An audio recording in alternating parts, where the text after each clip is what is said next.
Jai Gurudev. We'll start with a prayer. இப்போ நம்ம பகவத்கீதைக்கு ஓம் நமோ பகவதே வாசுதேவாய சொல்றோம் இல்லையா? அந்த மாதிரி இந்த யோக வசிஷ்டா படிக்கிறதுக்குன்னே ஒரு தனி பிரேயர் இருக்கு. ஒரு 3 ஸ்லோகங்கள் அதை நம்ம பார்க்கலாம். இப்போ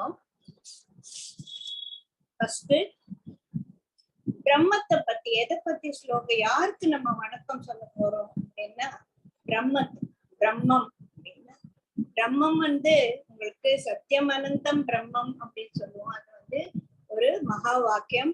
அதே போல பிரம்மம் சச்சிதானந்த ஸ்வரூபம், சத் சித் ஆனந்தம். இந்த 3க்கும் நம்ம இப்போ நம்மளோட பிரேயர்ஸை சப்மிட் பண்ண போறோம். ஃபர்ஸ்ட் ஜஸ்ட் என்னதான் இது புரியலையெல்லாம் நான் யோசிக்க வேண்டாம். சும்மா அந்த வேர்ட்ஸ காதுல கேட்டா கூட போதும். யத சர்வாணி பூதானி பிரதிபாந்தி ஸ்திதானி ச யத்ரைவோ பஷமம் யாந்தி தஸ்மை சத்யாத்மனே நமஹ. யாருக்கு வணக்கம் சொல்றோம்? சத்தியத்துக்கு. சத்தியம்னா என்ன அப்படின்னா அதுதான் பிரம்மம், சத்தியம், அனந்தம். அனந்தம்னா அந்தம் இல்லாதது. அதற்கு தோற்றமும் கிடையாது, அதற்கு அழிவும் கிடையாது. எல்லாமாகவும் இருப்பது, எப்பொழுதும் இருப்பது, எல்லாவற்றிலும் இருப்பது, எல்லாவற்றின் சைத்தன்யத்திலும் இருப்பது, எல்லாம் அதிலிருந்து உற்பத்தி ஆனது. எதிலிருந்து உற்பத்தி ஆனதோ அது, எதனால் எல்லாமும் ஒளிர்கிறதோ அதற்கு, எதில் எல்லாமும் இறுதியில் போய் கலக்குமோ, பிரளயத்தில் போய் எல்லாமும் சேருமோ அதற்கு என்னுடைய வணக்கங்கள். இதுதான் இதோட மீனிங். புரியுதா? எத சர்வாணி பூதானி, எல்லா உயிர்களுக்கும், உயிருள்ளவர்களுக்கும் உயிரில்லாதவர்களுக்கும், ஸ்திதானி எல்லாமே எங்க இருக்கிறதோ அது, எதனால் எல்லாமும் ஒளி பெறுகிறது. ஒளினா எனர்ஜி. இப்ப நான் பேசுறேன்னா எனக்குள்ள அந்த சைத்தன்யம் எனக்கு ஒரு ஒளிர்வா, எனக்கு ஒரு எனர்ஜியா இருக்கிறதுனால தான் நான் பேச முடியுது. இல்லைன்னா அந்த எனர்ஜி போன பிறமா என் வாய் நல்லா இருக்கும், செத்து போன பிறகு வாய் அழகா இருக்கும், கண் அழகா இருக்கும், இதே அழகான மூஞ்சி அப்படியே இருக்கும். ஆனா அது பேசுனா பேசாது. ஏன்னா அதுக்குள்ள அந்த சைத்தன்யம் காணாம போயிடுச்சு. சோ அந்த சைத்தன்யம் எது அப்படின்னா அந்த சத்தியம். அந்த சத்தியத்துக்கு நான் என்னுடைய தலை வணங்குகிறேன். அந்த சத்தியம்னா எது அப்படின்னா தெரியாது, எனக்கு நான் சொல்ல முடியாது. அதை விவரிக்கக்கூடிய லட்சணங்கள் இல்லது. இப்போ பெருமாள் விஷ்ணு எப்படி இருப்பாருன்னா சங்கு சக்கரம் வச்சிருப்பார் அப்படின்னு நம்ம ஒரு விஷ்ணுவோட படத்தை நம்ம டிஸ்கிரைப், ஸ்வரூப லட்சணங்களை நம்ம சொல்லலாம். அந்த மாதிரி ஸ்வரூப குணா இருக்கும் போது அதை பத்தி சொல்றது ஈஸி. இப்ப யாரன்னா போய் ஜெயஸ்ரீ கூட்டிட்டு வா அப்படின்னு ஸ்கூல்ல சொன்னா, ஜெயஸ்ரீ யாருது அப்படின்னா என்ன பத்தி எனக்கு இருந்த ஐடென்டிட்டியே ஒரு புடவைய சொல்லிட்டு இருக்க ஒரே டீச்சர், முந்தானிய சொல்லிட்டு இருக்க ஒரே டீச்சர், அதுதான் பசங்களுக்கு ஒரு ஐடென்டிட்டி. அந்த மாதிரி சொல்றதுக்குன்னு இந்த சத்தியத்துக்கு ஒரு ஐடென்டிட்டி இல்லை. ஐடென்டிட்டி இல்லைன்னு சொல்றதை விட நமக்கு தெரியாது, அந்த ஐடென்டிட்டி தெரியவே தெரியாது. அது ஒண்ணுதான். அத மாதிரி ஒன்னொன்னு இருந்ததுன்னா அப்படின்னா அது இருந்துச்சே அதே மாதிரி இது. ஸ்க்ரூ டிரைவர்னா என்னன்னா ஒரு ஆணி மாதிரி இருக்கும். அப்போ உனக்கு ஆணின்னு கம்பேர் பண்றதுக்கு தெரியணும். அதுல ஒரு கைப்பிடி இருக்கும், அந்த கைப்பிடின்னா என்னன்னு உனக்கு தெரியும். சோ எக்ஸ்பிளைன் பண்றதுக்கு அது மாதிரி இன்னொன்னு இல்லை. ஏகமைவ அத்விதீயம் அப்படின்றது அது ஒண்ணுதான். அது மாதிரி இன்னொன்னு இருந்ததுன்னு நம்ம அதை பத்தி சொல்ல முடியும். அது மாதிரி இன்னொன்னு இல்லவே இல்லை. அதனால எதோடையும் கம்பேர் பண்ண முடியாது. இந்த மாதிரி எக்ஸ்பிளனேஷன் பண்றதுக்கு தத்தஸ்த லட்சணம் அப்படின்ட்டு சொரூப லட்சணம். சொரூபம் இருந்தா தானே நம்ம அந்த சொரூபத்தை விவரிக்க முடியும் இல்லையா?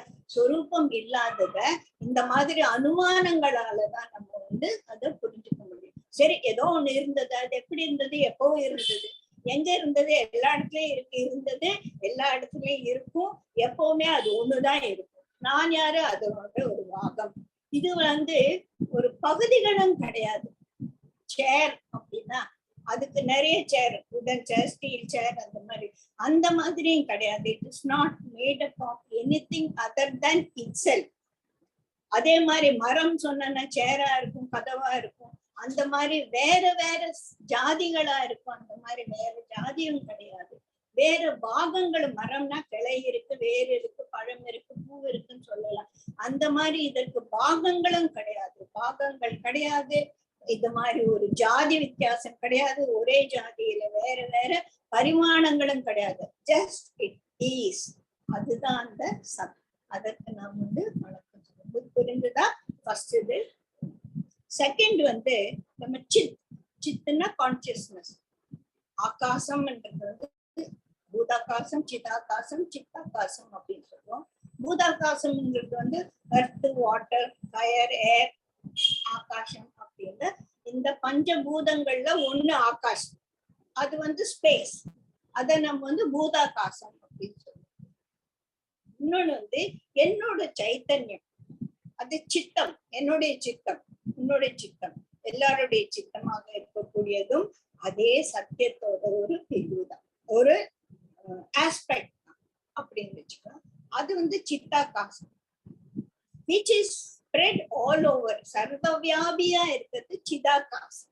இப்ப அந்த சிதாகாசம் என்றதுதான் சுப்ரீம் கான்சியஸ்னஸ். அந்த சுப்ரீம் கான்சியஸ்னஸ்க்கு நம்ம ஒரு வணக்கம் சொல்ல போறோம்.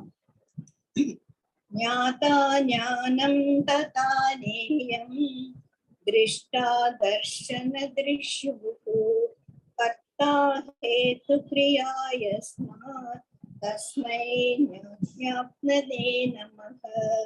அப்போ இந்த கான்சியஸ்னஸ், இப்ப சிதாகாசத்தை விட்டுடுங்க, சுப்ரீம் கான்சியஸ் விட்டுட்டு நமக்குள்ள இருக்கிற ஒரு கான்சியஸ்னஸ் நம்ம எடுத்துட்டோம்னா, எனக்கு கான்சியஸ்னஸ் இருக்கு, நான் தூங்கும் போதும் கான்சியஸ்னஸ் இருக்கு, எப்பவும் இருக்கு, ரைட்டா?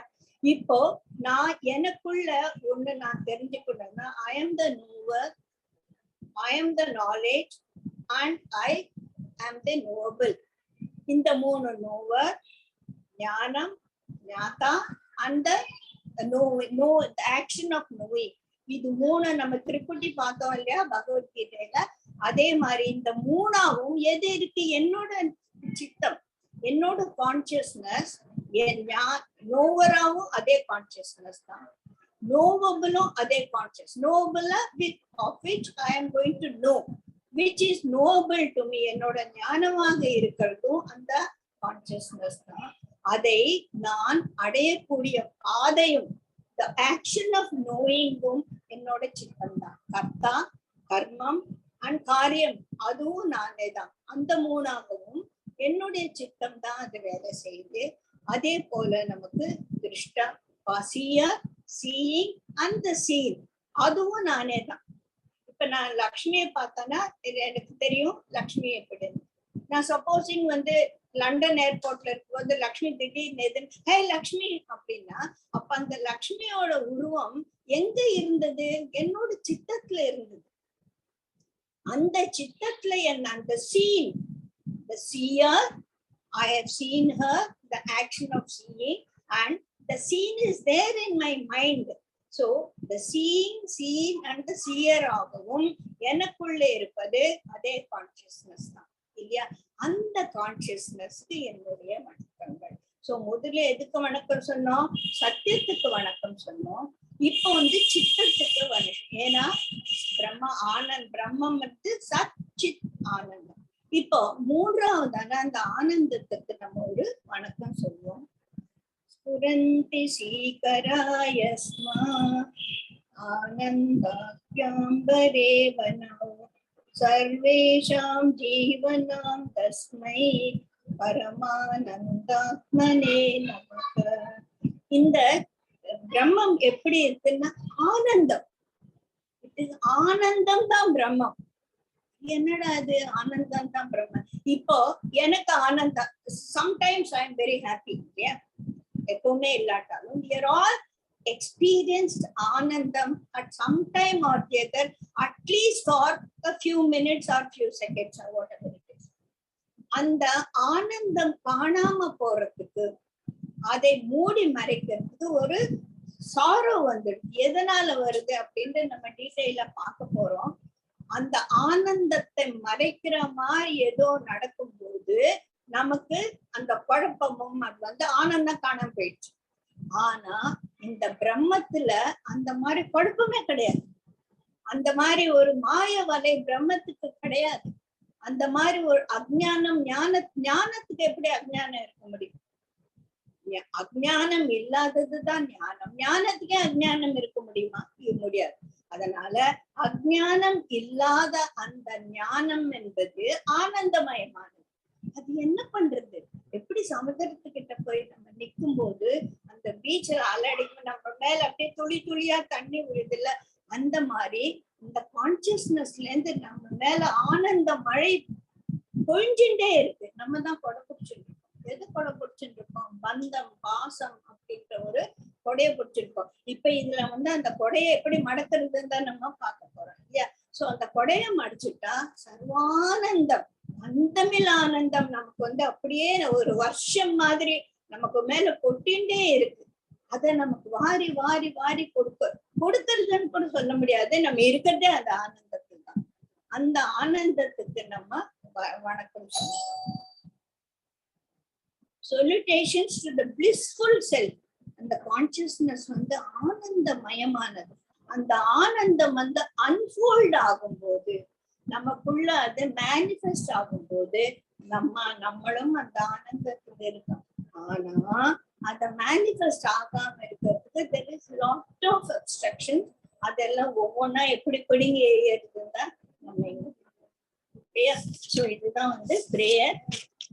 இப்போ பிரேயரை முடிச்சிட்டோம். அடுத்தது யோக வசிஷ்டா அப்படின்னா என்ன அப்படின்னா, நான் போய் கொஞ்சம் சொன்னேன். இது வந்து ஒரு எப்படி பகவத்கீதை கிருஷ்ணருக்கும் அர்ஜுனுக்கும் நடந்த ஒரு சம்பாஷணை, சம்வாதம். வாதம்னா வாதம் பிரதிவாதம் இல்லை, இது வந்து சம்வாதம். ஒரு ஆசிரியரும் ஒரு மாணவரும் பேசக்கூடியது ஒரு சம்வாதம். அதே மாதிரி இதுவும் ஒரு சம்வாதம். யார் யாருக்கு நடக்கிறது? வசிஷ்டர் என்ற ராஜகுருவுக்கும் தசரதனுடைய மகனான ராமருக்கும் நடக்கக்கூடிய ஒரு சம்வாதம்.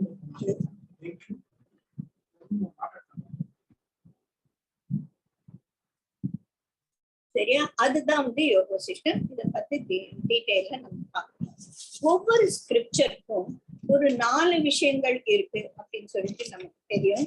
அது வந்து அனுபந்த சதுஷ்டம் அப்படின்னு சொல்லுவோம். இந்த ஸ்கிரிப்சர்னா என்ன? சப்போஸிங் நம்ம நிறைய பேர் எனக்கு யோக வசிஷ்டா அப்படின்னு ஒண்ணு இருக்கா என்ன அப்படின்னா இருக்கு. அது யாரு எழுதுனது? வால்மீகி எழுதுனது. யாருக்காக எழுதுனது அப்படின்னா, யாருக்கு அப்படின்றது நமக்காக தான். சோ நம்மள வந்து 3 விதமான ஒரு குரூப்ஸ் இருக்கு. அஜ்ஞானத்துல இருக்கக்கூடியவங்க, அதாவது that is called spiritual ignorance. அவங்களுக்கு வந்து ஆன்மீகமா ஆன்மீக பூதம் ஒண்ணு கிடையாது. I have to earn. நான் சந்தோஷமா இருக்கணும்னா எனக்கு சில விஷயங்கள் வேணும். அந்த சில விஷயம் அந்த சில விஷயங்கள் எனக்கு சந்தோஷத்தை கொடுக்கும். அதுக்காக நான் பாடுபடுவேன், அதற்காக நான் பணம் சம்பாதிப்பேன். இதுதான்டா வாழ்க்கை, பணம் இருந்தாதான் வாழ்க்கை அப்படின்னு சொல்லிட்டு அதை தாண்டி இந்த சம்சாரத்து துக்கமயமான ஜென்மம், மிருத்து, ஜரா, மரணம், வியாதி அப்படின்றது இன்னெவிட்டபிள் அப்படின்னு சொல்லிட்டு நம்ம யோசிக்கிறதே கிடையாது. அதெல்லாம் உடம்பு சரியில்லாம போகும்போது அப்பதான் நமக்கு தெரியுது, ஐயோ இந்த மாதிரி ஒரு கஷ்டமெல்லாம் இந்த உடம்புக்கு வருமா அப்படின்னு சொல்லிட்டு. ஏழ்மை, துக்கம் எல்லாமே நமக்கு வரும்போதுதான்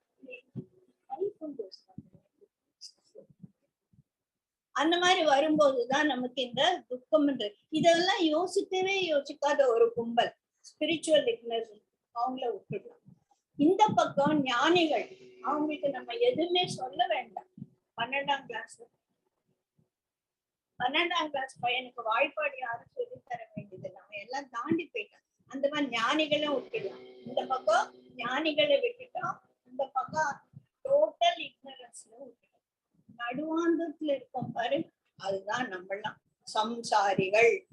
சம்சார சாகரத்துல நீந்தி கரை சேர முடியாம தத்தளித்து கொண்டிருப்பவர்கள். நான் வந்து தத்தளிச்சுட்டு இருக்கேன்னு தெரியாதவங்க ஸ்பிரிச்சுவல் இக்னரன்ஸ். தெரியுதுங்களா? எனக்கு கஷ்டம் இருக்குன்னு. இப்போ நம்ம எல்லாம் கஷ்டத்துல இருக்கோம்னா ஏன் அவ்வளவு நான் ஜாலியா இருக்கேன், நான் சித்ரா சொல்றேன், நான் பெங்களூர்ல ஹாப்பியா இருக்கேன் அப்படின்னு சொல்றேன் இல்லையா? சோ வேணும் சுமதி ரொம்ப சந்தோஷமா இருக்காங்க, பேரன் பிறக்க போறான், ஓஹோன்னு இருக்கும். என்ன இந்த வாழ்க்கை போய் நீ துன்பமயமானது அப்படின்னு சொல்றியே அப்படின்னா, எல்லா இன்பமும் சில நேரம் தான் இருக்கு. இப்போ திடீர்னு சொல்லக்கூடாது, யாருக்கோ உடம்பு சரியில்லை, ஜெய்ஸ்ரீக்கு உடம்பு சரியில்லை, மெசேஜ் வேணுக்கு போகுது அப்படின்னா உடனே மனசு ஐயோ என் பேரன் பிறக்கும்போது ஆசீர்வாதம் பண்ண மாட்டாங்களா எங்க அத்தை, அது கூட போயிடுவாங்களோ அப்படின்னும் போது அந்த பேரன் பிறக்க போறான் அப்படின்ற சந்தோஷம் கபால்னு தலைகீழாயிடுச்சு இல்லையா? சோ ஒரு சந்தோஷமும் ஒரு துக்கமான விஷயம் துக்கமானதோ அத மனதை தடுமாறக்கூடிய ஒரு விஷயமோ வரும்போது இந்த சந்தோஷம் காணாம போயிடுது. ரைட்டா? அதனால நமக்கு இந்த சந்தோஷம் நிலையானது இல்லை. அது நிலையா இல்லாம போனதுக்கு காரணம் என்ன? பந்தம், பாசம். இந்த யோக விசிஷ்டால நம்ம மெயினா பார்க்க போறது what is real and what is unreal, what is bondage and what is liberation. So இந்த இது படிச்சு முடிச்ச அப்புறமா if you are able to understand our life and know the nuances of handling our life, then we will also be able to lead a life like Rama with all jnana, without any attachment. Ramar அந்த யுத்தத்துக்கு போகும்போது அவ யுத்த புருஷனா கம்ப்ளீட்டா 100%. 14 years சீதையோட இருக்கும்போது சீதாராமனா இருந்தார். தசரதர் சொன்ன பேச்சு கேட்கும்போது தசரத ராமரா இருந்தார். ராஜ்யம் பரிபாலனை ஆரம்பிச்சோன்னா ராஜாராமராயிட்டார். ராஜாராமராக ஓஹோன்னு இருக்கும்போது ஒரு சின்ன ஒரு இன்சிடென்ட் நடந்ததால ஒரு நிறை மாத கர்ப்பிணியாக இருக்கக்கூடிய சீதையை கானகத்துல விட வேண்டிய ஒரு மனோ தைரியம். அப்போ அந்த சீதையை எடுத்துன்னு போய் கானகத்துல விட்ட உடனே அவர் ஜனக மகாராஜ் வருவார். அப்போ எல்லாரும் அந்த தசரதரோட சபையில் இருக்கவங்களாம் நடுங்குவாங்க. ஐயோ ஏன்னா சீதா தேவி அப்பேற்பட்ட ஒரு ஜனக மகாராஜோட ஒரு ஸ்ரீமந்த புத்திரியவன்.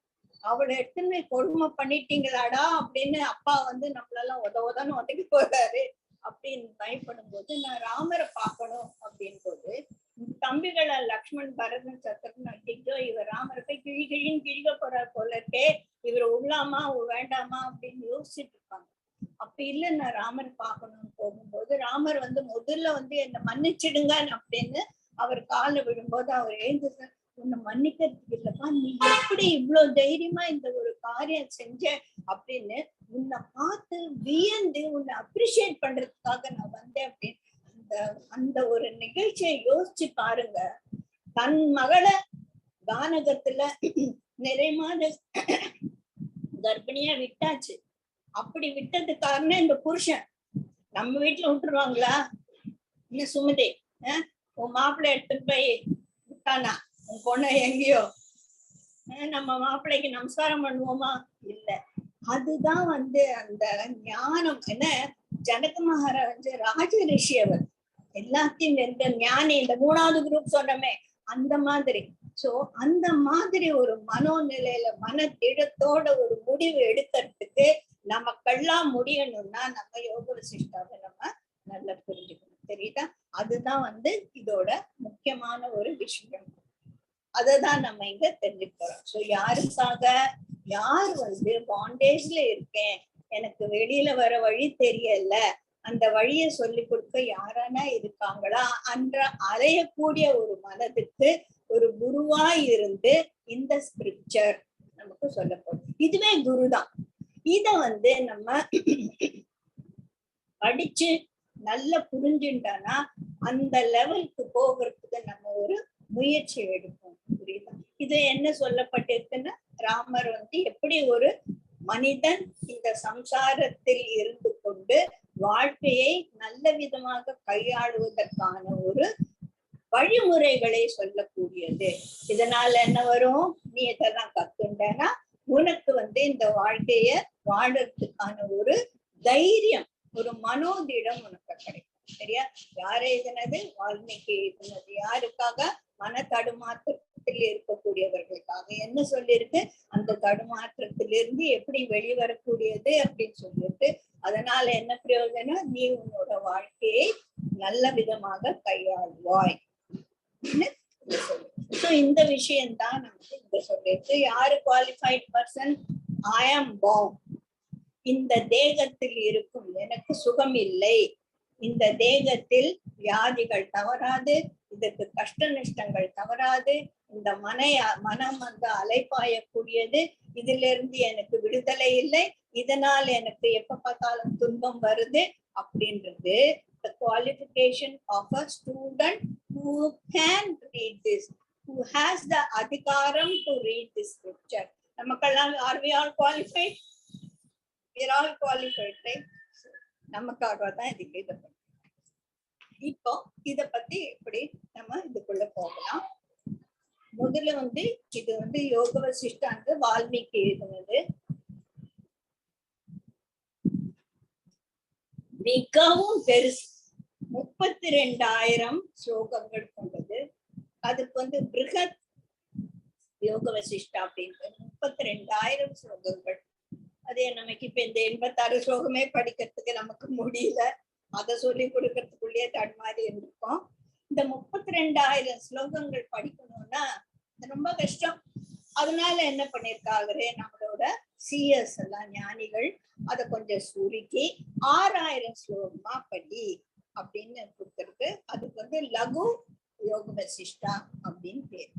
6,000 படிக்கிறதுக்கு எனக்கு நேரம் இல்லப்பா, என் வாழ்க்கைய முடிஞ்சு போயிடும் போல இருக்கு அப்படின்னு 1000 ஸ்லோகங்களாக லகுதார யோக வசிஷ்டா அப்படின்னு 1000 ஸ்லோகம். அது கூட என்னால முடியாது அப்படின்னும் போது வெங்கடேஷானந்தா அப்படின்ற ஒரு பெரியவரு அதை வந்து 86 ஸ்லோகங்களாக அதை குறைச்சு லகுதாம யோக வசிஷ்டா அப்படின்னு சொல்லி கொடுத்திருக்காங்க. 86 ஸ்லோகங்கள். அததான் நம்ம எடுத்துக்க போறோம். அதுலயும் நம்ம 86 முடிப்போமா அப்படின்னு சந்தேகம் தான். பார்க்கலாம், எவ்வளவு நாள் நமக்கு முடியுதோ அவ்வளவு பார்க்கலாம். அப்படின்னா 32,000 ஸ்லோகங்கள்ல சொல்லி இருக்கக்கூடிய விஷயத்த நீ எப்படி 86 ஸ்லோகங்கள்ல சொல்ல போற? எல்லாத்தையும் நம்ம வந்து சின்ன பண்ணா பிரசிஸ் எழுதுவோம். பிரசிஸ் எழுதுறதுல என்னன்னு தெரியாது. ஃபர்ஸ்ட் பேராகிராஃப் கட் பண்ணிடும், லாஸ்ட் பேராகிராஃப் கட் பண்ணிடும், நடுவுல ஒரு பேராகிராஃப் வீசி அடிச்சிடுவோம். அது தலையும் புரியாது, காலம் புரியாது. அந்த மாதிரி கிடையாது இது. This is the beauty of this scripture. என்ன அப்படின்னா இது வந்து it is lending itself after. ஏன்னா இது பூரா கதை கதை கதை கதை 1000 கதைகள் இருக்குதுல. இந்த கதைகள் எப்படி இருக்குன்னா, நிறைய பேர் வந்து மேட்ரிக்ஸ்ன்ற இந்த இங்கிலீஷ் சினிமா பார்த்திருப்பீங்க இல்லையா? பார்த்திருக்கீங்களா? பார்த்தவங்களுக்கு ஒண்ணுமே புரிஞ்சிருக்காது ஷுவர். ஏன்னா அதுல கதை, அந்த கதைக்குள்ள ஒரு கதை, அந்த கதைக்குள்ள இன்னொரு கதை அப்படின்னு போயிட்டு கடைசியில எந்த கதையில ஆரம்பிச்சோம், எதுக்காக இந்த கதைன்னு மறந்து போயிடும் இல்லையா? அந்த மாதிரிதான் இதோட ஸ்ட்ரக்சரே இருக்கு. கதை கதை கதை கதைன்னு இப்ப நம்ம வந்து 2-3 கதை தான், நான் எல்லா கதையும் சொல்ல போறதில்ல, ஒரு 2-3 கதையை நம்ம எடுத்துட்டோம்னா அதுலயே நமக்கு தெரியும், ஓஹோ இப்படிதான் இந்த ஸ்கிரிப்சர் போறது. அதனால இந்த கதையெல்லாம் விட்டுடலாம். இந்த கதை எதுக்காக சொல்லப்பட்டதுன்னு நான் சொல்லிடலாம் இல்லையா? எதுக்காக சொல்லப்பட்டதுன்னு தெரிஞ்சனா நமக்கு ஒரு கதை எதுக்கு? அவன் காட்டுக்கு போனா, இவன் கல்யாணம் பண்ணிட்டான், அதுக்கு 4 குழந்தை பிறந்தது, இந்த கதையெல்லாம் நமக்கு வேண்டாம். நமக்கு அதெல்லாம் விட்டுட்டான்னா இந்த கதை நமக்கு சொல்லக்கூடிய செய்தி என்ன, அதுதான் நமக்கு வேணும். செய்தி தானே வேணும் இல்லையா? அந்த செய்தி என்ன அப்படின்னு நம்ம தெரிஞ்சுட்டோம்னா இந்த கதைகளை, சோ இந்த கதைகள் எல்லாம் பிரிச்சு எடுக்கும் போது இந்த 1000 ஸ்லோகங்களுக்குள்ளேயே விஷயம் வந்துடும். அதுலயும் நமக்கு வாழ்க்கைக்கு முக்கியமானது எடுத்துட்டோம்னா 86 ஸ்லோகங்கள். இத வந்து 6 பாகங்களாக கொடுத்திருக்காங்க. அது ரொம்ப முக்கியமானது. இத வந்து நம்ம தரோ நாலேஜ் இருந்துச்சுன்னா வாழ்க்கை என்றால் என்ன, இந்த உலகத்தின் நேச்சர் என்ன, எப்பேற்பட்டது இந்த உலகம். இதுல வரத்துக்கு முன்னால நமக்கு என்னென்னலாம் தெரியணும். குருஜி சொல்வாரு, ஸ்கூல்ல எல்லாம் சொல்லி தராங்க, மேத்ஸ் சொல்லி தராங்க, லாங்குவேஜ் சொல்லி தராங்க, பிசிக்ஸ் சொல்லி தராங்க, எல்லாம் சொல்றாங்க. யாரன்னா வாழ்க்கையை வாழறது எப்படின்னு சொல்லி தராங்க? யாரும் சொல்லி தரதே கிடையாது. அந்த மாதிரி வாழ்க்கையை வாழ்வது எப்படி அப்படின்றது சொல்றதுக்கு 6 சாப்டரா பிரிச்சிருக்காங்க. இதுக்கு பிரகரணாஸ் பேரு. பிரகரணானா ஒண்ணு குழம்ப வேண்டாம், சான்ஸ்கிரிட் வேர்டு எனக்கு புரியல, நான் புரிஞ்சுட்டு வந்து சாப்டர்ஸ் 6 சாப்டர். ஃபர்ஸ்ட் சாப்டர் வந்து வைராகிய பிரகரணா. It is all about டிஸ்பேஷன். வைராகியம், வைராகியம்ன்றது வந்து நம்ம வந்து ரொம்ப வைராகியம் பிடிச்சவன் அப்படின்னு யூஸ் பண்ணும்போது அதோட ரியல் மீனிங்ல நம்ம புரிஞ்சுக்கிறது. வைராகியம் வந்து 2 விதமா வரும். ஒரு அட்டர் டெஸ்பாண்டன்சி, என்னடா வாழ்க்கை, நாசமான வாழ்க்கை அப்படின்னும் போது ஒரு பிரயோஜனம் கிடையாதுன்ற வர ஒரு டிஸ்பேஷன் அவுட் ஆஃப் அட்டர் டெஸ்பாண்டன்சி. அந்த வைராகியம் நம்மளை வந்து மேல எழும்ப விடாது, நம்மளோட காலை பிடிச்சு விட்டு நம்மள இன்னும் பள்ளத்துல போட்டு வாழ்க்கையை வாழறதே வேஸ்ட் அப்படின்னு சொல்ற ஒரு நிலைமைக்கு நம்ம கண்டோம். ஆனா இங்க ராமருக்கு வந்த வைராக்கியம் வந்து அப்பேற்பட்டதுல it is born out of reflections on life. வாழ்க்கை என்ன அப்படின்னு அவர் புரிஞ்சுட்டு அந்த ரிஃப்ளெக்ஷன்ஸ் ஆல வரும்போது ஒரு பாசிட்டிவ் வைராக்கியம். அந்த பாசிட்டிவ் வைராக்கியத்தை இருக்கும்போதுதான் ஒரு குருவை தேடி போய் அதுல இருந்து நம்ம எப்படி மீள்றது, இதுக்கு பதில் என்ன அப்படின்னு தெரிஞ்சுக்கக்கூடிய ஒரு பாசிட்டிவ் டைரக்ஷன்ல எடுத்துக்கொள்ள போகக்கூடியது வேற விதமான ஒரு வைராக்கியம். அந்த வைராக்கியத்தை சொல்லக்கூடியதுதான் முதல் பிரகரணம், வைராகிய பிரகரணம். வைராகியம் வந்தாச்சு, அதுக்கப்புறம் நம்ம என்ன பண்ணணும்? அதற்கு ஒரு ஆன்சர் வேணும். எனக்குள்ள ஒரு கொஸ்டின் இருக்கு, அந்த கொஸ்டினுக்கு நான் தேடி போவேன். எங்க போவேன்? அஷ்டவக்கரை எடுத்து படிப்பேன், பகவத்கீதை எடுத்து படிப்பேன், பதஞ்சலி யோக சூத்திரம் எடுத்து படிப்பேன், யோக வசிஷ்டம். ஒன்னும் புரிய மாட்டேங்குது அப்படின் போது we go to a person who can explain this to you, then we become the seeker. So second prakarana ஒரு முமுக்ஷு பிரகரணா. முமுக்ஷுனா those who want to know more, நிறைய இன்னும் தெரிஞ்சுக்கணும், இத பத்தி புரிஞ்சுக்கணும் அப்படின்ற ஒரு ஆர்வத்துல அதை தேடி போகக்கூடியவர்கள் தான் முமுட்சு. சோ நம்ம எல்லாம் இப்ப சீக்கிரம், அதனால தானே இந்த 5 மணிக்கு இங்க உட்கார்ந்து இதை பத்தி கேட்டுட்டு இருக்கோம், என்ன சொல்ல போறா, ஏதோ நமக்கு கிடைக்க போறது அப்படின்னு. we are seeking an answer for all the questions we have in our mind. அந்த மாதிரி சீக்கிரா நான் இருக்கணும்னா உன்னோட லட்சியங்கள் என்ன, உன்னோட லட்சணங்கள் என்ன அப்படின்னு ஒரு சீக்கரோட கடமையை விவரிப்பது 2வது பிரகரணம், முமுட்சு பிரகரணம். 3வது இதெல்லாம் புரிஞ்சுக்கணும், நமக்கு இந்த படைப்பு என்னன்னு தெரியணும். இந்த படைப்பு எதை பற்றியது, இந்த படைப்பு எப்பேற்பட்டது, யாரு படைச்சா, எதுக்காக படைச்சா அப்படின்னு இந்த படைப்பை பத்தி நமக்கு படைப்பை பத்தி தெரிஞ்சுக்கிறதுக்கு உற்பத்தி பிரகரணம், அதுதான் ரொம்ப பெருசு. இந்த உலகத்தின் படைப்பை பத்தி நம்ம தெரிஞ்சுக்கணும். உலகத்தை படைப்பை பத்தி நம்ம தெரிஞ்சுக்க போது அந்த படைப்பவனை பத்தி நமக்கு ஒரு ஞானம் கிடைக்கும் இல்லையா? சோ அது உற்பத்தி பிரகரணம். அப்புறமா இந்த உற்பத்தி பண்ணிட்டு ஓடி போயிடலாமா? இல்லையே, அதை காப்பாற்றணும் இல்லையா? ஸ்திதி பிரகரணம், அதை எப்படி வந்து சஸ்டெயின் பண்ணது இந்த எனர்ஜி அப்படின்ட்டு ஸ்திதி பிரகரணம். அதுக்கு அடுத்தது அப்படியே இருக்குமா, எப்ப பார்த்தாலும் இது இருக்குமா அப்படின்னா கிடையாது. அது வந்து உபஸ்மானா பிரளயம் லயம் எல்லாமும் போய் எந்த சத்து நம்ம பார்த்தோம்ல ஃபர்ஸ்ட், அந்த சத்துல இருந்து திருப்பியும் போய் சொல்றோம். அதான் நம்ம ஆலையில கிருஷ்ணன் எல்லாத்தையும் முழுங்கிட்டு இருக்காரு அப்படின்னு சொல்லுவோம் இல்லையா? அந்த மாதிரி எல்லாமும் மறுபடியும் அந்த சித்தத்திலேயே போய் அடங்கிறது, அந்த சத்தியத்திலேயே போய் அடங்கிறது. அது வந்து பிரளயம், உபஸ்ம பிரகரணம் அப்படின்னு சொல்லுவோம். இதெல்லாம் தெரிஞ்சுட்டு எனக்கு என்ன லாபம் வரப்போறது? நிர்வாணா. அப்ப வந்து உனக்கு ஒரு நிச்சலமான ஒரு யோக நிலையில நீ எப்படி இருப்பாய், அந்த யோக நிலையில இருந்துட்டு ஓடி போக முடியாது. நம்ம இந்த சம்சாரத்தை ஜெயஸ்ரீயா நான் வந்து என் வாழ்க்கையை முடிக்கணும், அதுக்கப்புறமா திருப்பி நிர்மலாவா பிறப்பனோ இல்ல நாகராஜா பிறக்கணும், ஏதோ பொண்ணு திருப்பி, இதெல்லாம் வந்து என்னோட கான்சியஸ்னஸ்ல இந்த நாலேஜ் இம்ப்ரிண்ட் ஆகி இருக்கும். ஸோ போக போக போக போக அடுத்து அடுத்து வரக்கூடிய என்னோட ஜென்மாக்கள்ல நான் மேல மேல போகணும், சறுக்கவே கூடாது. மேல மேல மேல மேல கால் பிடிச்சி இழுக்கிறதுக்கு நிறைய விஷயங்கள் இந்த சம்சாரத்துல இருக்கு. இந்த சம்சாரம் என்னும் சாகரத்துல முதலைகள் ஜாஸ்தி இருக்கணுமா, பகவத்கீதையில ஃபர்ஸ்ட் வந்து ஸ்லோகங்கள்லயே நம்ம பார்த்திருப்போம் இல்லையா? அது மாதிரி கால் பிழிக்க இடிச்சு இழுக்கக்கூடிய முதலைகள் எல்லாம் தாண்டிட்டு நம்ம எப்படி ஒவ்வொரு ஜென்மாவா போய் நம்ம நிர்வாணத்தை அடையக்கூடிய ஒரு நிலைக்கு வரும்போது எப்படி இருக்கும் அப்படின்னு கடைசி நிர்வாண பிரகரணா, இதுல எவ்வளவு பிரகரணா நம்ம முடிக்கிறோமோ அப்படின்னு சொல்லி பார்க்கலாம். இதுதான் இதோட ஸ்ட்ரக்சர். ஓகேயா?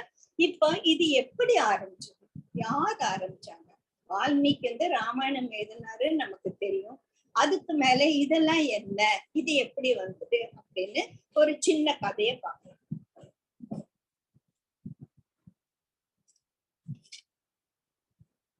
அந்த காலத்துல வந்து 5000 வருடங்கள் முன்னால முனிவர்களும் நம்ம ஒரு ஞானிகளும் இருந்தாங்க.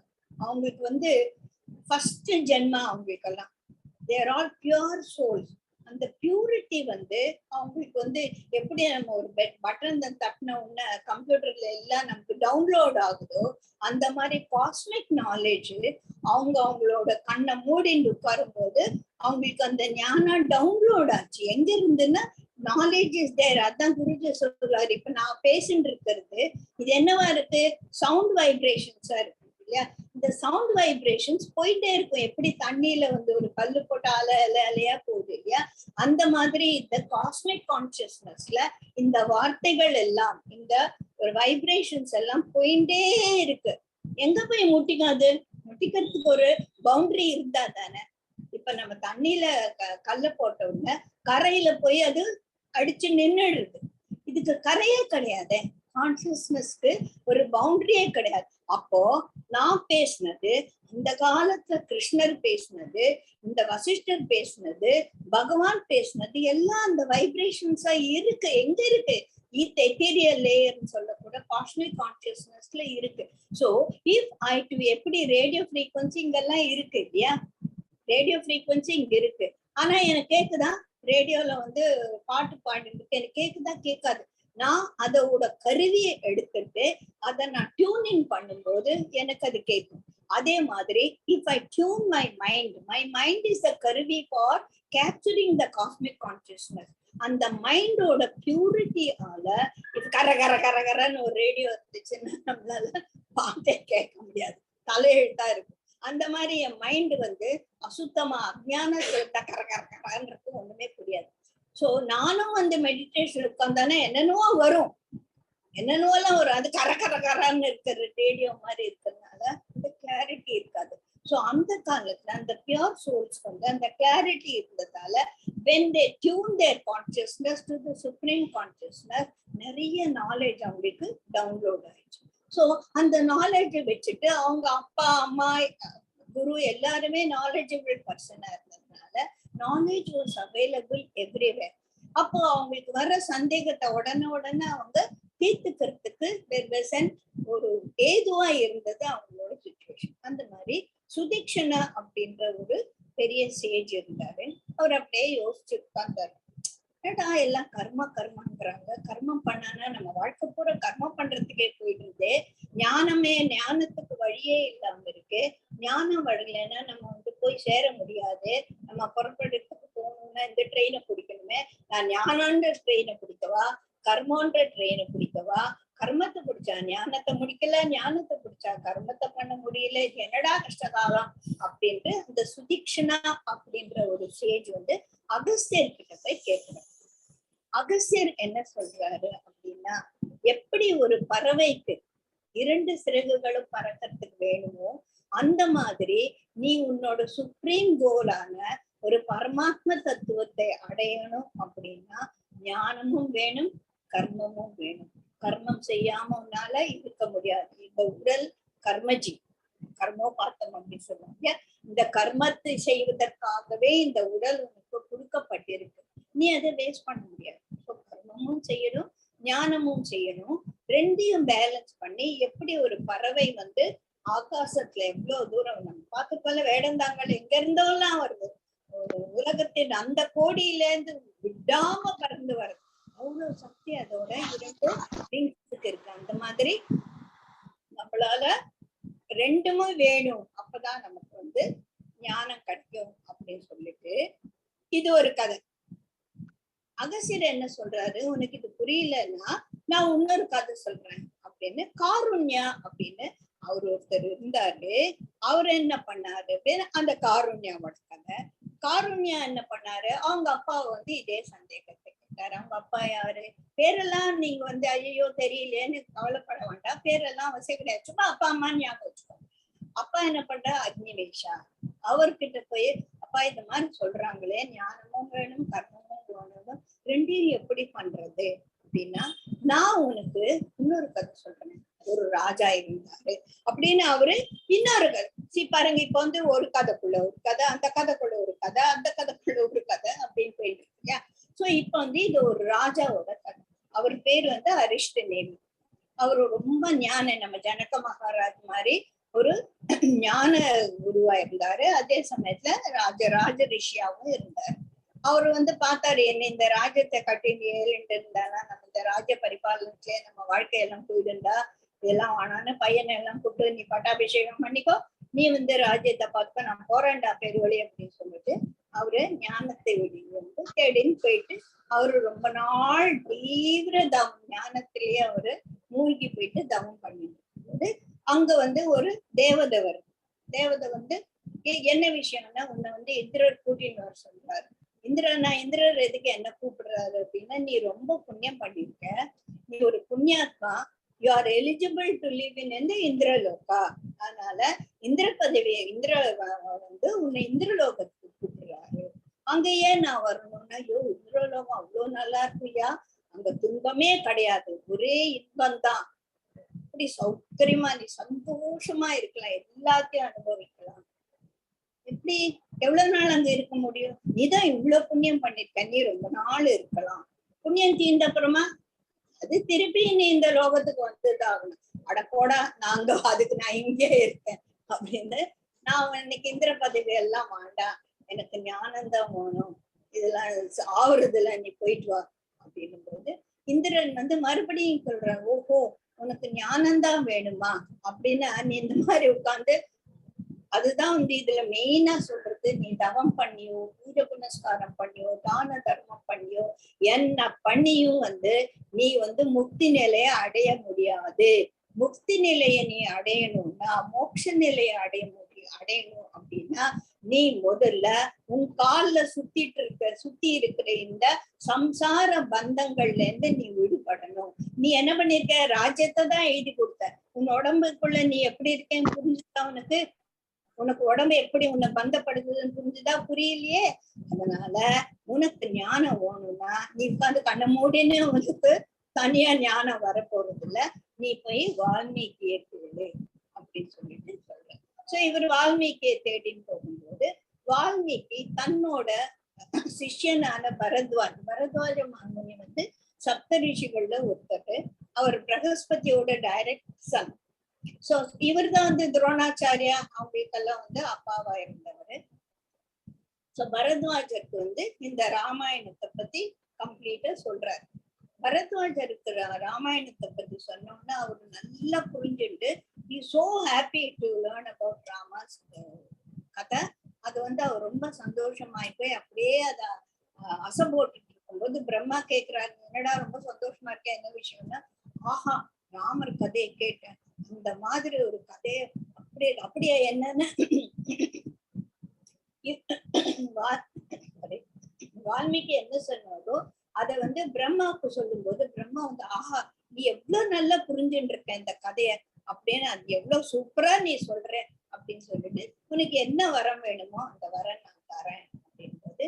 பரத்வாஜர் தனக்காக வரம் கேட்கல, இந்த ராமர் கதையை கேட்டுட்டு இந்த ராமர் மாதிரியே எல்லாரும் வாழ்க்கையில ஃபுல்லு ஞானத்தை அடைஞ்சு அந்த சம்சார சாகரத்தை எப்படி கடக்கிறதுன்னு தெரிஞ்சுட்டு, இந்த ஞான தெப்பத்தில் ஏறி எப்படி இந்த கடக்கிறதுன்னு தெரிஞ்சுக்கணுமே, அந்த மாதிரி ஒரு வரம் எனக்கு கொடுங்க எல்லாருக்கும் இந்த ஞானம் வேணும்.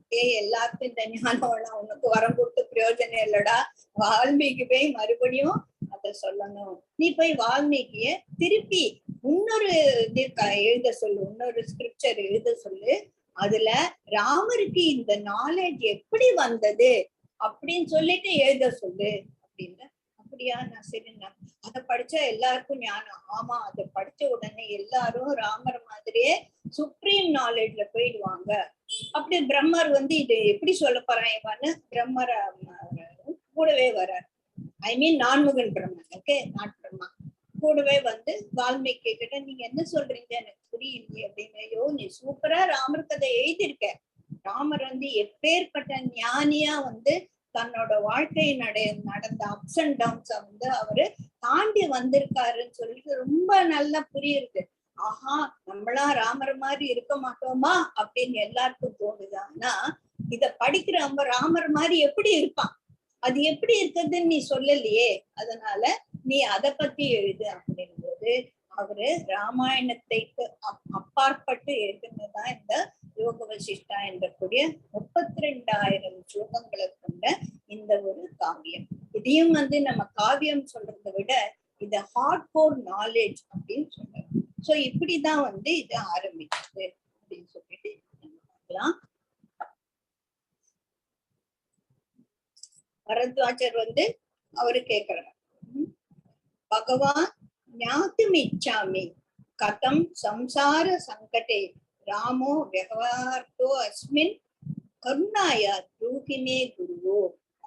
என் குருவே, ராமருக்கு எப்படி இந்த நாலேஜ் வந்தது என்று எனக்கு சொல்லுங்கள் அப்படின்னு சொல்லும்போது வால்மீகி உவாச்ச ஜீவன் முக்தி பதம் பிராப்தோ யத ராமோ மகாமனக தத்தேகம் சுணு வக்ஷாமி ஜரா மரண சந்தாயே அப்படின்னா. ரொம்ப நீ கேட்டியே, ரொம்ப சந்தோஷம். ஜீவன் முக்தி பதம் பிராப்தம், இந்த ஜீவன்ல இருந்து முக்தி அடையிறது எப்படின்னு தெரிஞ்சுட்டானே ஒருத்த மகாமனக. அவர் அவ்வளோ பெரிய ஞானி. யாரு? ராமர். அவர் எப்படி இத கதேகம் சுணு வக்ஷாமிய, எப்படி அந்த இடத்துக்கு அவர் போனாரு அப்படின்ட்டு சுணு, கேளு, நான் உனக்கு சொல்லித்தரேன். சொன்னா என்ன, எப்படி இருந்தது, அவர் எதை தெரிஞ்சுட்டார்? ஜரா மரண சஞ்சாத்தியே, எப்படி அதுல இருந்து ஜரா மரண அப்படின்ற இந்த வாழ்க்கையிலிருந்து உற்பத்தி ஆகக்கூடிய இந்த துன்ப கடலை எப்படி அவர் தாண்டினாரு அப்படின்னு சொல்லிட்டு நான் உனக்கு சொல்றேன் அப்படின்னு சொல்லிட்டு சேஜ் வால்மீகி ஆரம்பிச்சு சொல்றாரு. இப்போ நம்ம ராம கதையை பார்க்கலாம்.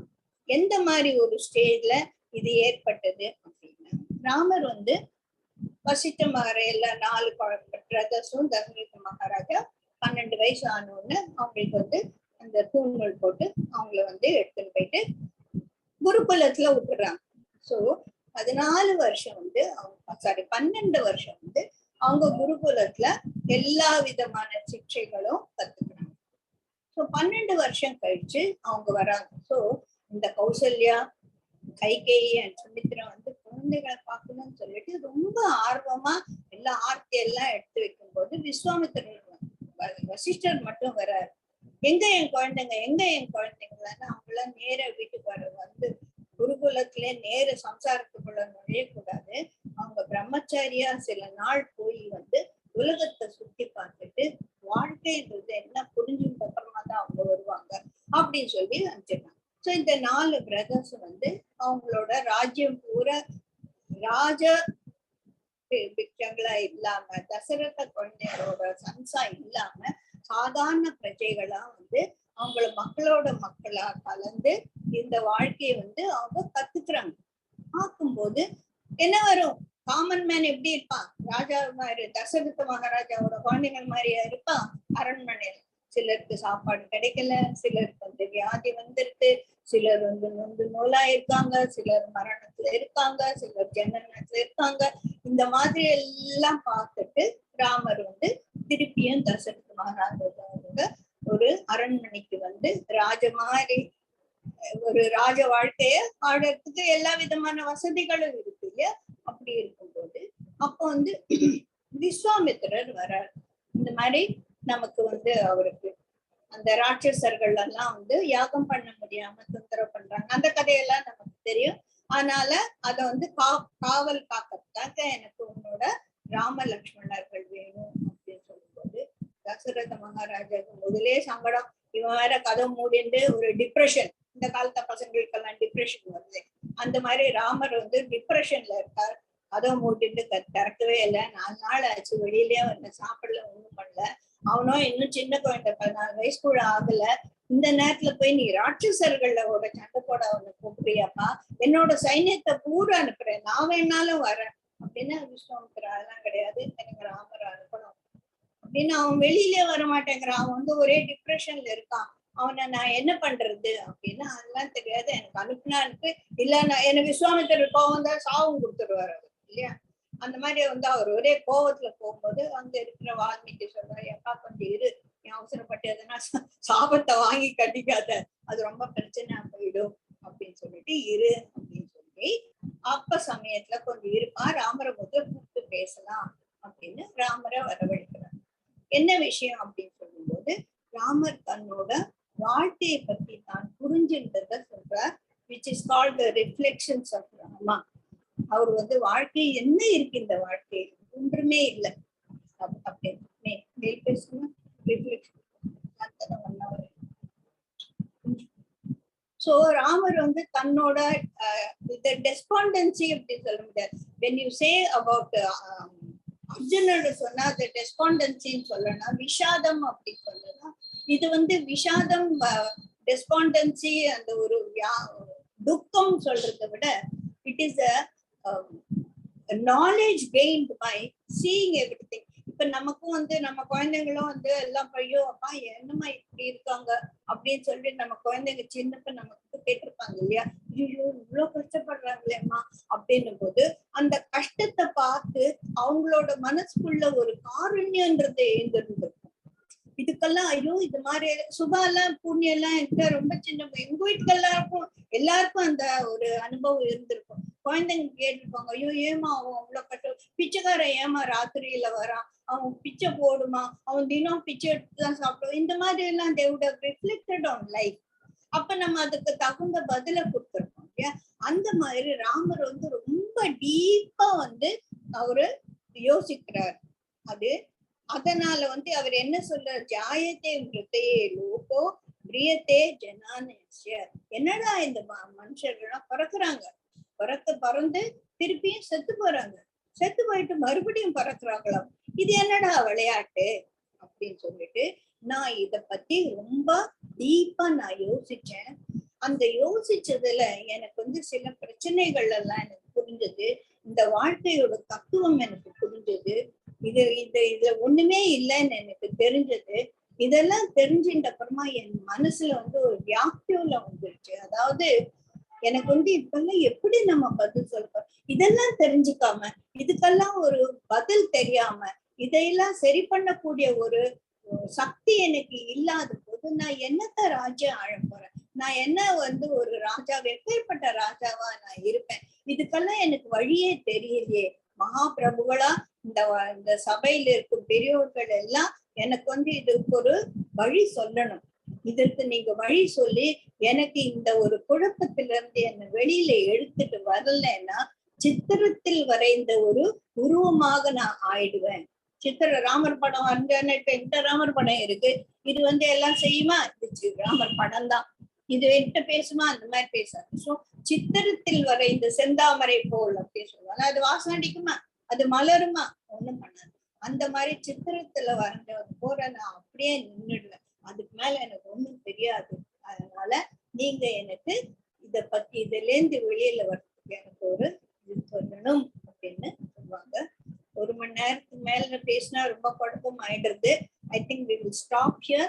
அண்ட் அடுத்த கிளாஸ்ல ரிஃப்ளெக்ஷன்ஸ் ஆஃப் ராமாவை டீட்டெயிலா பார்த்துட்டு அங்க இருந்து வால்மீகியும் வசிஷ்டரும் எப்படி வந்து இந்த யோக வசிஷ்டம் சொல்றாங்க அப்படின்னு சொல்லி. ஜெய் குருதேவ்.